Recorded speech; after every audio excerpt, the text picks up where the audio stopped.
ആണ് ഹിന്ദിയാണ് എടുക്കുന്നത്. വരും നമുക്ക് കുറച്ചു നേരം ഹിന്ദി പഠിക്കാം അല്ലെ. അപ്പൊ ഹിന്ദിയിൽ ഓരോ ഗ്രാമർ സ്റ്റെപ്പായിട്ട് നമ്മൾ പഠിച്ചുകൊണ്ടിരിക്കുകയാണ് അല്ലെ. അതിലെ രണ്ടാമത്തെ സ്റ്റെപ്പാണ് ക്രിയാവിശേഷൻ പഠിക്കുക എന്ന് പറയുന്നത്. വളരെ ഇമ്പോർട്ടന്റ് ആയിട്ടുള്ള ഒരു കാര്യമാണ് ക്രിയാവിശേഷൻ.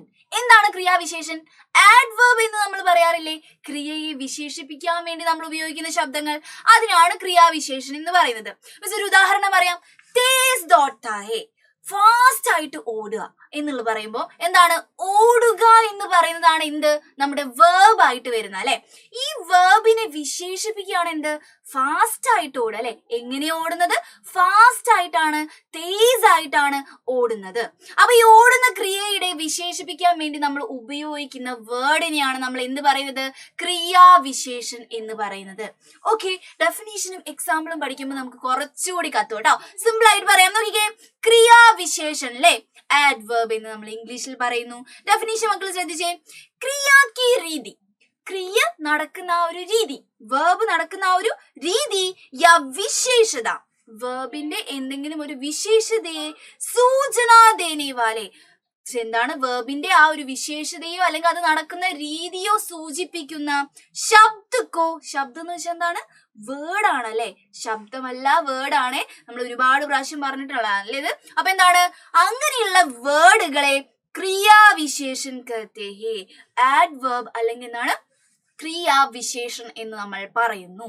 ഇനി എക്സാമ്പിൾ നോക്കിക്കോളെ മക്കള്. നോക്കിക്കേ, ഇതില് കഹാ ചൽതാ ഹേ, ചാഹിയേ, ചലോ എന്നൊക്കെ പറയുന്നത് എന്താണ്? ഓക്കെ, നഹാന ചാഹിയേ, ചലോ എന്നൊക്കെ പറയുന്നത് എന്താണ്? നമ്മുടെ ക്രിയയായിട്ട്, വേർബായിട്ട് നമുക്ക് കണക്കാക്കാം അല്ലെ. ഇപ്പൊ കഹ പറഞ്ഞു, ചൽതാ ഹേ നടക്കുന്നു, നഹാന ചാഹിയേ കുളിക്കണം, പിന്നെന്താണ്? ചലോ പോകാം. ഇതൊക്കെ നമ്മുടെ വേർബാണ്, നമ്മൾ ചെയ്യുന്ന പ്രവൃത്തിയാണ്, ക്രിയയാണ് അല്ലെ.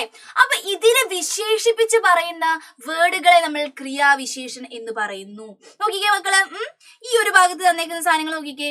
മുസ്കുരാത്തെ ഹുവേ കഹ, എങ്ങനെയാ പറയുന്നത്? വെറുതെ അങ്ങ് പറഞ്ഞതാണോ? അല്ല, മുസ്കുരാത്തെ ഹുവേ, ചിരിച്ചുകൊണ്ട് പറഞ്ഞു. കണ്ടോ, ചിരിച്ചുകൊണ്ട്.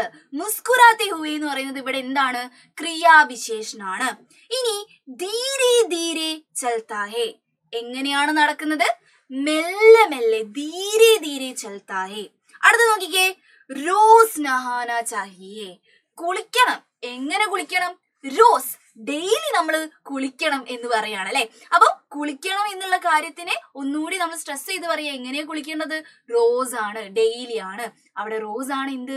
ക്രിയാവിശേഷൻ എന്ന് പറയുന്നത് അല്ലെ. അടുത്ത് നോക്കിയേ, ജൽദി ജൽദി ചലോ, വേഗം വേഗം നടക്കൂ. വേഗം വേഗം, എങ്ങനെയാ നടക്കേണ്ടത്? വേഗം വേഗം, ജൽദി ജൽദി ആണ്. അപ്പൊ ഈ ജൽദി ജൽദി എന്താണ്? ഇവിടെ ക്രിയാവിശേഷനാണ്. ഓക്കെ, മകൾക്ക് കത്തിയല്ലോ. അപ്പൊ ക്രിയാവിശേഷൻ പറയുന്ന സാധനം നിങ്ങൾക്ക് എക്സാമിന് എങ്ങനെയായിരിക്കും ചോദിക്കുക? ഈ ഒരു സെന്റൻസിൽ ക്രിയാവിശേഷണം ഏതാണെന്ന് തിരഞ്ഞെടുക്കുക എന്ന് പറഞ്ഞിട്ടായിരിക്കും ചോദിക്കുക. മക്കള് സിമ്പിൾ ആൻഡ് ഹംബിൾ ആയിട്ട് ഇനി എടുക്കൂലേ? ഈ ഒരു സാധനം എടുത്ത് എഴുതുക അല്ലെ. സൂപ്പർ ആയിട്ട് ക്രിയാവിശേഷണം എന്താണെന്ന് മക്കൾക്ക് മനസ്സിലായിട്ടുണ്ടാവും അല്ലെ. ഇതേപോലത്തെ കുഞ്ഞു കുഞ്ഞു കണ്ടന്റുമായിട്ട് മിസ് ഇനി വരുന്നതായിരിക്കും. Okay, by.